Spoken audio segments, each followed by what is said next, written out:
In the land where the sky kissed the earth, nestled between rolling hills and ancient tamarin trees, there was a village called Ndongwe. It was a place where the winds carried the songs of ancestors and traditions were older than the stones that lined the village square. In this village lived a woman named Zuberi.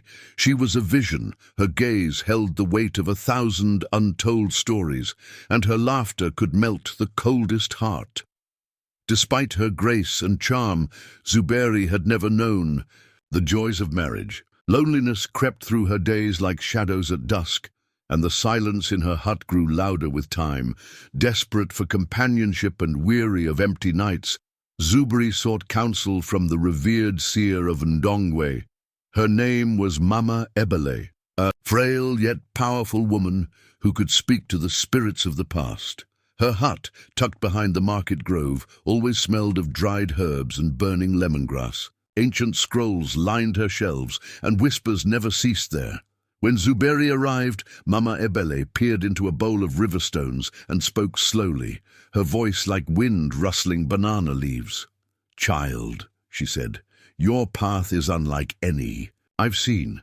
The man who plants a seed in your womb shall one day wear the leopard skin and rule this land. His rule will overflow with abundance, more than any season before it." These words struck Zuberi deep. Her heart danced with both fear and wonder. She left the seer's hut with fire in her steps and a decision unlike any other. If the destiny of Ndongwe rested within her belly, she would not leave it to chance. She devised a bold plan, one that would shake the village's roots. She would lay with every man in the village fit for marriage. It was a plan spoken of by none, imagined by fewer, and carried out only by her. She believed it was the surest way to discover not only her destined partner, but the right man to lead Ndongwe into its golden days. Weeks passed, then months. The whispers started low, crawling like lizards across walls. Soon her name echoed in every ear, from the old men at the palm wine stalls to the women pounding yam behind their homes. Zuberi, once admired for her poise, had become the center of every tale, spun beside firelight. Then her stomach grew round. She shone like the morning sun, her joy swelling with each passing day. The people gasped. Could the prophecy be true? As her time drew near, tension wove itself into every conversation. Families with eligible sons began to boast. "The child will bear our name," they said. "He will sit on the stool of kings." The air in Ndongwe grew heavy, faces stiffened, smiles became rare. At last, Zuberi gave birth. The child was a boy, strong-lunged and radiant. She named him Kamau, meaning quiet strength. Celebration erupted across the land. Drums beat through the night. Women danced, and even the village drummers played with tears in their eyes. For Kamau had come, and with him perhaps the promise of a better tomorrow. But when the sun rose, so did the questions. "Who is the father?" they asked. The joy melted into suspicion. Elders gathered under the Iroko tree. Husbands whispered too. Wives, warriors polished their spears. Every man with a claim stepped forward. No one would back down. Each believed Kamau was his blood, and each family believed they were destined for glory. Chaos loomed like a dark cloud. Only one thing could hold the village together now: truth. Zuberi sat in her hut, her son pressed to her chest, unshaken. Her eyes were calm, like still water. She believed, no, she knew, that the ancestors would not abandon her. The prophecy would find its way. It always did. A week passed. Kamau grew stronger each day, his cries loud, his eyes bright. To the council, he was not just a child, he was the key to their future. Zuberi spoke his name before them. "Kamau," she said softly, "he who carries the silent power." A hush fell. The elders of Ndongwe, keepers of law and legacy, gathered beneath the oldest tamarind tree. Its great limbs drooped under the weight of time, as though it too bore the burden of this decision. "The spirits have always guided us," said Elder Baraka, his voice shaky like old drums in dry season. "We must ask for their help again." Just then, Mama Ebeli appeared from the shadows, her eyes gleaming like twin moons. "I have spoken with those who dwell beyond the veil," she announced. Even the restless cicadas went quiet. "A test has been revealed," she continued, her words echoing like wind through a gourd. "This test will reveal not only the father of Kamau," she said, "but the next leader of Ndongwe." The elders stirred. Some nodded, others frowned. None spoke. "The task," Mama Ebeli continued, "requires every man who believes himself to be Kamau's father to travel to Mount Aremu, the sacred peak. At its summit rests a stone. No ordinary rock, but the starstone infused with the wisdom of those who came before us. The one who returns with the stone in his grasp will be named the Father, and he will lead our people." Gasps broke through the silence. Mount Aremu was feared. Its paths twisted like serpents. Its forests were home to wildcats and shadow beasts. The winds at its peak could peel the skin from your bones, yet there was no other way. After much murmuring, Elder Baraka raised his staff. "So be it," he declared. "In 3 days' time, as the sun rises, the men shall depart. May the ancestors watch their steps." The council ended, but the village did not sleep that night. Every corner hummed with emotion: fear, pride, curiosity, jealousy. Zuberi held Kamau close, her breath steady. She whispered to him beneath the moonlight, "Let the one with true strength return to you, my son." 3 days passed like smoke, in the wind. Then came the dawn. The scent of burning sage filled the air. Women stood in doorways, their lips whispering prayers to gods old and new. Children clung to their mothers' wraps, sensing something great was happening.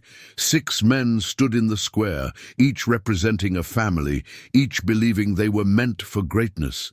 Their faces bore the colors of their spirits, nervous, hopeful, bold. Zuberi watched them from the shadows. Her face was unreadable. Her eyes told no secrets, but her spirit cried, "May truth walk with you." With a sharp blast from the elephant horn and the deep thump of drums, the journey began. Each man carried a goat-leather satchel packed with offerings. Bitter cola, tamarind wine, and ancestral charms tied in banana leaf. Their steps led them through thickets that whispered names, across rivers that hissed like snakes, and into caves echoing forgotten songs.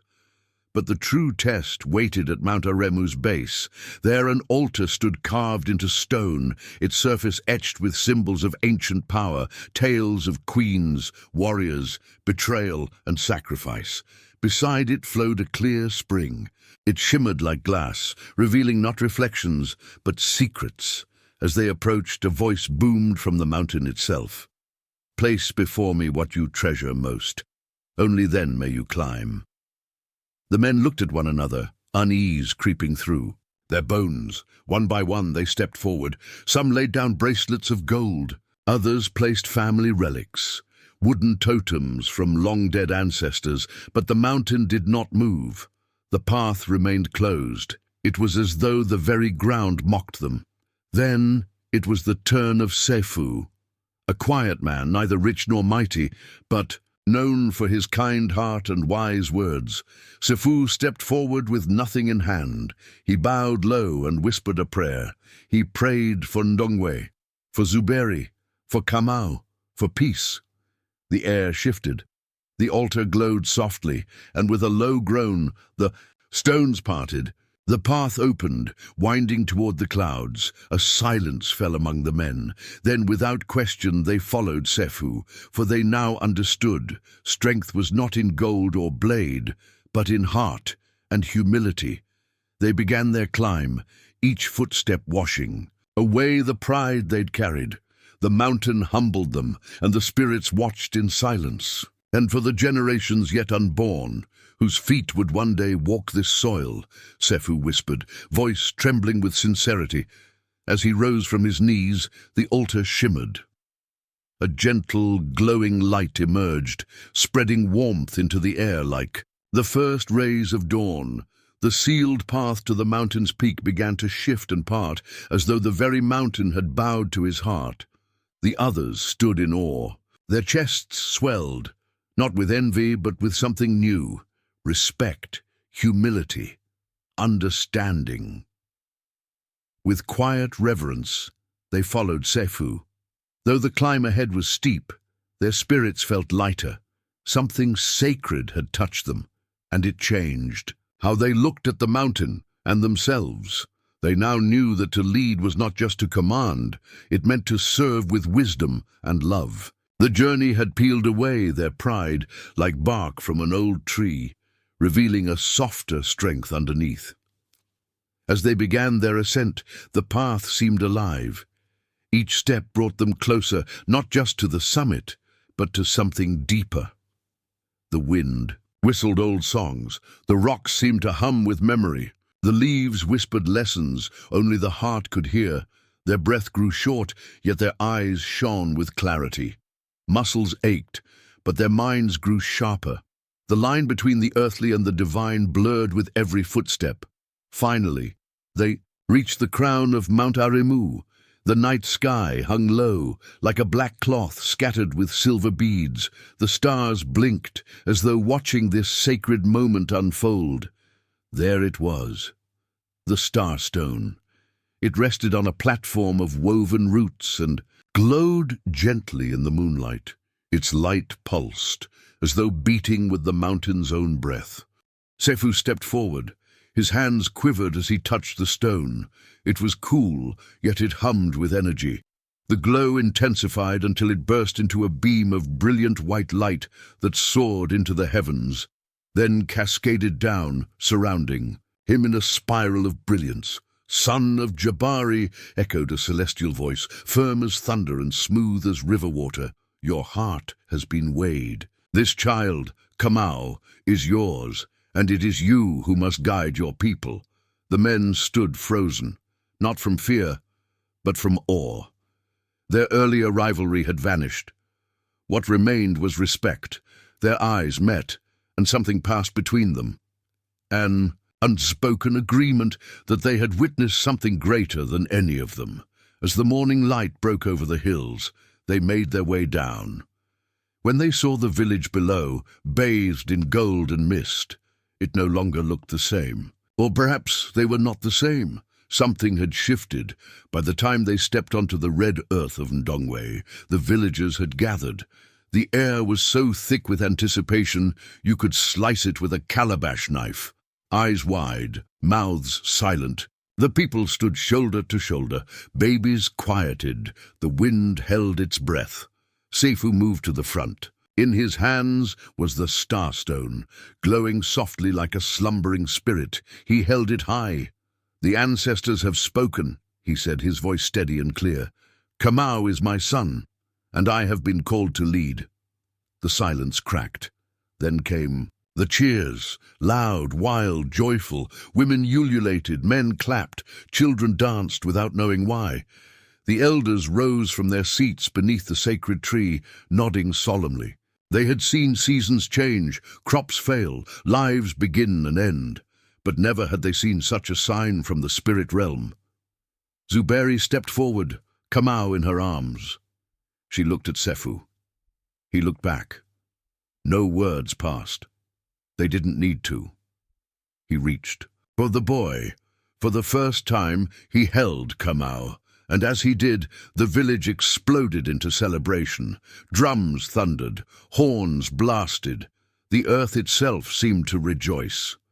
But in Zuberi's heart, something remained still. She knew this was only the beginning. Yes, the crisis had been calmed.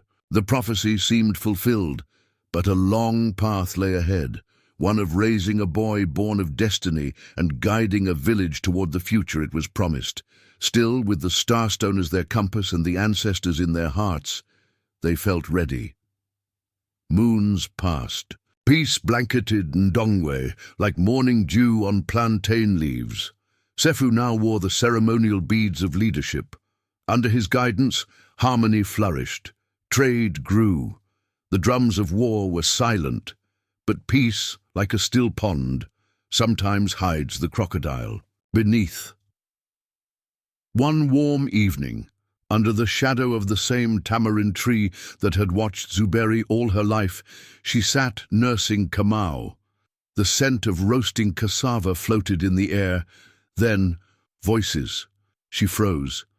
Behind the tree, hushed tones. "You've done well, Sifu. The villagers suspect nothing." "The prophecy has found its voice," said a rasping tone. "Mama Ebele." Zuberi's spine stiffened. "I can't silence my spirit, Mama Ebele," Sefu replied. "We've fooled those who trusted us. Kamau is not my flesh." Zuberi's blood turned cold. "But you are kind," Mama Ebele said, her voice too calm. "You are wise. Isn't that what matters? Is it not better that a good man lead, even through a little lie?" Zuberi's heart cracked. Betrayal had crept into her. Whirled like a snake in tall grass, she looked at Kamau's sleeping face. So peaceful, so innocent. He deserved truth, not just for his soul, but for the legacy he'd one day carry. The village had been deceived, and if leadership was built on lies, how long before the roof caved in? She would not stay silent. But truth, like fire, can burn. Zuberi knew that to expose the lie, she had to do more than speak. She had to prove. She had to bring the real father to light, not through gossip or guessing, but through a test no one could deny. The Starstone. It was the key. If it had revealed Seifu as father, could it also reveal the truth again? If cleansed of manipulation, was there a way to unlock its pure power? There was only one soul beyond Ndongwe who might know. The hermit of Okuta Forest, a man said to live where even the birds whispered in riddles. That night, while the village slept, Zuberi wrapped Kamau and laid him gently in his basket. She tightened her sandals and wrapped herself in her darkest cloth. The moon was high, shadows were thick. She stepped into the forest. The path twisted. Thorns scratched. Owls watched with glowing eyes. Hyenas laughed in the distance. But she did not turn back. She walked deeper past trees older than memory until the air changed. She had arrived. There, in a hut woven from vines and mystery, sat the hermit sage. His beard reached his chest. His skin glowed with the hush of old wisdom. His eyes, piercing, kind, ancient. "I was waiting," he said before she could speak. "Even the wind has told your story." Zuberi, trembling, shared everything. The birth, the sacred journey, the overheard betrayal. "Can the Starstone still speak truth?" she asked. The sage closed his eyes. "The Starstone cannot lie," he said, "but it can be veiled." He pulled out a scroll made from baobab bark. "There is a ritual," he whispered, "older than even I, forgotten by most, but remembered by the earth." He pointed to a map drawn in charcoal. "On the night of the new moon, bathe the stone. In the waters of Lake Njani, where the ancestors first touched land. There call to them. If the true father stands near, the Starstone will glow in his hands alone." Zuberi's eyes filled with tears. She had what she needed. She bowed deeply, clutching the scroll, and turned back toward Ndongwe. The forest had not swallowed her. The spirits had not turned away. As the first light of dawn kissed the land, Zuberi slipped back into her hut. Under her floorboards, she hid the scroll and made a silent vow. She would not rest until truth stood tall in the village square. She would retrieve the Starstone, she would bring it to the water, and she would not fail. Moon, the Starstone bathed in the sacred waters of Lake Njani, would shine only for the man whose blood truly ran through Kamau's veins. That was the promise of the old ritual, the one the hermit sage had entrusted to Zuberi beneath the towering trees of Okuta Forest. With trembling hands and a heart full of quiet courage, she bowed deeply, offered her thanks, and turned back toward Ndongwe. Her feet raced, but her mind moved faster. Each step was laced with urgency. Her heart beat like the village drums during festival moon, hope thudding beside fear in every breath. She reached the village just before the rooster's cry. The shadows of the night still clung to the huts. With the stealth of a panther, Zuberi slipped into her home. No eyes saw her, no one stirred. Her eyes burned with a new resolve. The next step was clear. She must retrieve the Starstone from the sacred chamber where it had been hidden and guarded by the council. It was the key to everything. With it, truth could stand tall in the square, or else the lie would bury them all. If she succeeded, Ndongwe would finally be free from illusion. If she failed, it could mean disgrace, not just for her, but for her child and the fragile peace of their people. She gazed at Kamau, now curled gently in his reed cradle. His tiny chest rose and fell with innocent dreams. Around him, the world threatened to erupt in thunder, yet he slept like rain falling on banana leaves. The new moon was only 3 nights away. Time grew tighter, the path narrower. Each moment passed like a whisper on the wind, heavy with fate. Under a blanket of dusk, Zuberi quietly approached the council's inner shrine. With the help of a trusted guardian, one whose spirit still believed in justice, she was able to cradle the Starstone once more in her arms. She brought it home and hid it beneath her floor, wrapped in cloth and quiet prayers. It pulsed softly, like it remembered what it was made for. It was waiting. Finally, the night of the new moon arrived. Sefu was away in council. Kamau lay still in sleep, his tiny limbs relaxed and free. Zuberi, silent as moonlight, took the Starstone and wrapped herself in dark cloth. The village slumbered. The wind did not stir. She set off toward Lake Njani, where water and spirit met, where ancestors were said to whisper through the ripples. The lake was silent. A great hush had fallen over it, as though it too held its breath. She knelt at the edge. Her hands trembled, but her voice was steady. She lowered the Starstone into the sacred waters. As she spoke the ancient words, each syllable taught to her by the hermit sage. A chill swept across her skin. She kept going. When the final word left her lips, the water began to glow. A soft white light rose from the depths, swirling gently like smoke in still air. The Starstone lit up with a calm brilliance, illuminating the lake like a second moon. Zuberi gasped. A wave of energy surged through her chest. It was not fear. It was as though the spirits of the lake touched her, nodded, and said, "We are watching." The Starstone was awakened. Truth had been summoned. She returned to the village with the light of purpose in her eyes. Her body moved, but her thoughts danced with fire and thunder. That very night, the people of Ndongwe gathered beneath the baobab trees for the feast of the ancestors, a time of songs, food, and remembrance. But for Zuberi, it would be a night of reckoning. She stepped into the crowd with the Starstone wrapped in cloth. The drums thumped, the dancers spun, children clapped, laughter rose. Zuberi raised her hand. The crowd quieted. "I bring a gift," she said. From the waters of our beginning, she unwrapped the Starstone. Gasps rose like wind across dry grass. It shimmered brighter than ever before. "The spirits have given it new power," she said. "Tonight it shall reveal something sacred." The villagers leaned forward, wide-eyed and curious. "Let each man who believes himself the father of Kamau," Zuberi declared, "step forth and hold the Starstone." "One touch," she said, "and truth will speak." One by one the men approached. They each grasped the glowing stone with trembling hands. They squeezed, they prayed. They hoped, but the Starstone stayed still. Its glow remained low and silent as if it slept. Then it was Sefu's turn. The villagers grew still. No sound, not even from the crickets. Sefu stepped forward and took the stone. For a moment it flickered, like a candle gasping in the wind, but it did not blaze.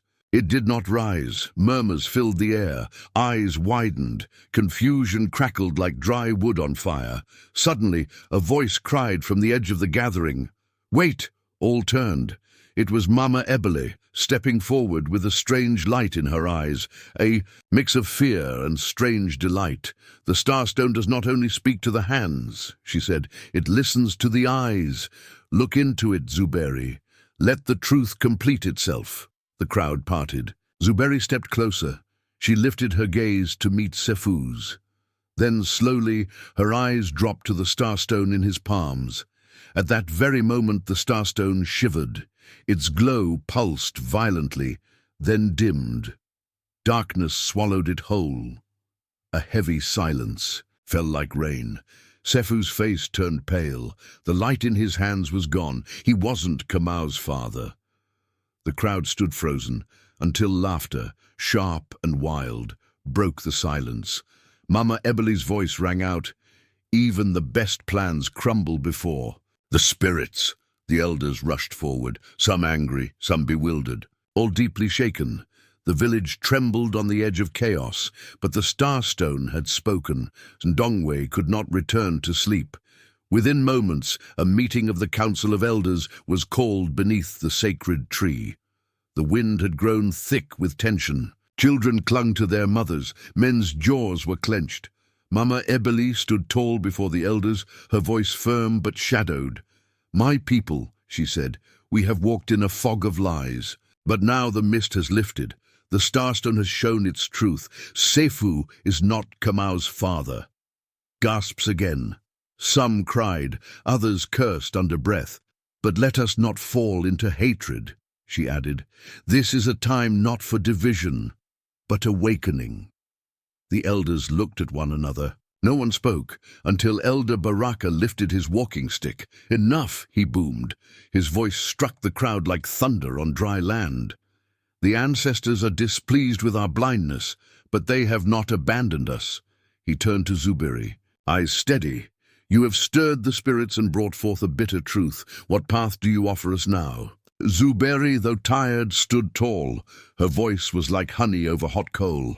"There is one more way," she said, "a test no trick can twist. Let every man take the oath of the ancestors at the river of memory. There," she continued, "they must speak their claim, and the river, which has never lied, will show us the Father." Whispers ran through the crowd like wind through millet stalks. Elder Baraka nodded.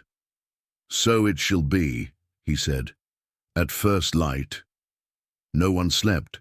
That night, the air was heavy with whispers and waiting. The moonless sky seemed to stretch forever. At dawn, the village gathered at the river of memory, a sacred stream known for its power to speak truth when called. The elders drew a circle in the sand. The first man stepped in. He dipped his hand into the river and spoke the oath. The water stayed still. More came. Some swore innocence, some claimed fatherhood. Each time the river whispered, but revealed nothing. Then Sefu stepped forward. He placed his hand in the current. His voice cracked with regret. The waters trembled but remained unchanged. Truth had not chosen him. A hush fell. Suddenly, a voice cracked through the crowd. "I must speak." A man stepped forth, tall, quiet, unfamiliar to many. It was Obasi, son of a quiet fisherman, known more for silence than speech. He walked to the river, hand shaking. He dipped his fingers. He spoke no words, only closed his eyes. The water lit gold. A golden wave danced around his hand, clear as sunrise. Gasps rippled. The river had spoken. "Elder." Baraka raised his hands. "Obasi, son of Kolade," he announced. "You are the true father of Kamau." Zuberi looked at him, this quiet, watchful man, and in his eyes she saw no greed, no ambition, only calm strength and sorrowful truth.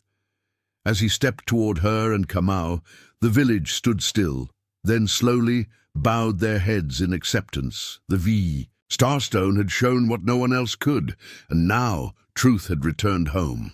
"Let every man in the village step forward," Zuberi said, her voice clear like rain hitting drumskin, "and take the sacred oath before the river of memory." There they will declare their truth, and the river, oldest witness of them all, will reveal the father whose spirit lies in Kamau's soul. The elders gave nods of agreement. The ritual would take place at the first light of dawn. That night, Ndongwe did not sleep. The air was restless, carrying whispers between rooftops. Some feared what the river would reveal, others hoped, and many simply waited, caught between past lies and the coming light. When the sun's golden fingers stretched over the horizon, every soul in the village gathered at the riverbank. The waters of the river of memory shimmered, calm but powerful, like an elder watching with folded arms. One by one, the men came forward. Each dipped his hand into the flowing water and swore an ancestral oath. Some swore innocence, others claimed paternity, but none stirred the river's light. Finally, Sefu stepped forward. He paused, eyes meeting Zuberi's for the first time since the ritual began. In them, she saw something flicker. Guilt. Or was it a quiet plea? He knelt, submerged his hand, and spoke the words. The river shifted, dark ripples swirled briefly, but it remained unchanged, no light, no truth. The villagers held their breath.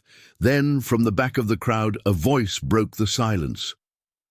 "I must speak," it called, quiet, but firm, heads turned. A tall, modest man stepped forward. His name was Obasi, son of Kolade. He was known only in passing, reclusive, quiet, never one to stand at the village center. Few had even noticed him during the earlier trials, but now all eyes were on him. He walked slowly to the river, his hands shaking, his face pale. He knelt beside the current and dipped his fingers into the cool, sacred water. He said nothing. Then it happened. A golden hue shimmered around his hand, bright as dawn, undeniable as thunder. Gasps erupted like a stampede through the crowd. The river had spoken. Elder Baraka stepped forward, staff in hand, voice echoing like ancestral drums. "Obasi, son of Kolade," he declared, "the river of truth has revealed you. You are Kamau's true father." Shock swept the villagers like a sudden storm. Obasi, the quiet one, the man who rarely joined feasts, who never boasted or called attention to himself. He stepped toward Zuberi, humble in posture but steady.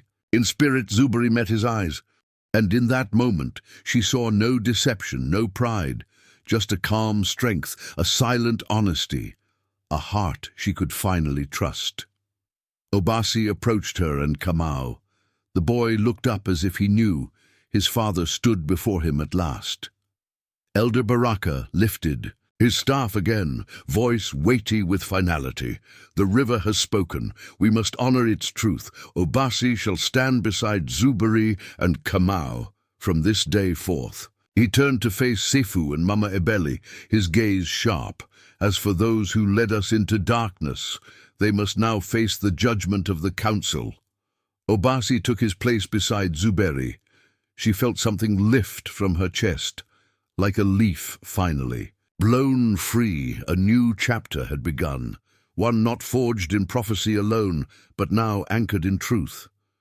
Obasi turned to the people and said, "As Kamau's father, I will rise to my duty. With humility, I accept the weight of this path." His words were soft but full of strength.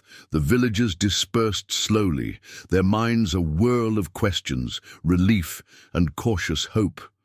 Something had changed forever. That evening, the council of elders gathered in the judgment hut. The flames of their lanterns danced like restless spirits. The chamber was tense, heavy with the weight of what had come to pass. Discussions lasted long into the night. In the end, a verdict was reached. Sefu was stripped of his ceremonial beads and leadership status. He would live among the people, no longer as a leader, but as a servant to the village, his hands doing the work of atonement, not power. Mama Ebele, the once revered oracle, was removed from her sacred role. She would no longer speak for the spirits. Her place would be filled only through divine consultation and sacred rites, ensuring such a deception would never happen again. The next morning, the villagers gathered once more in the square. Sefu stood before them, head bowed. "I let my fear of inadequacy blind me," he confessed. "I let pride mask the truth. For this I offer my deepest apology." Mama Eboli followed. "I thought I was protecting the village," she said, her voice cracked and weary. "But I twisted the spirit's guidance for my own pride. For that I am truly sorry." There was no cheering, no laughter, only silence. The kind that lingers when something ends and something new begins. Disgrace lingered over them both like smoke. But within that disgrace was also the seed of reflection, a reminder that even good intentions, when rooted in lies, grow into bitter fruit. As the days passed, Ndongwe began to heal. The prophecy had said Kamau would lead the people into prosperity, and already signs of change were blooming. Crops grew fuller in the fields, neighbors argued less and helped more. Children laughed louder. A strange, gentle unity took root, born not just from fate, but from a shared journey through darkness into light. Even Sefu, though shamed, began to redeem himself through tireless effort.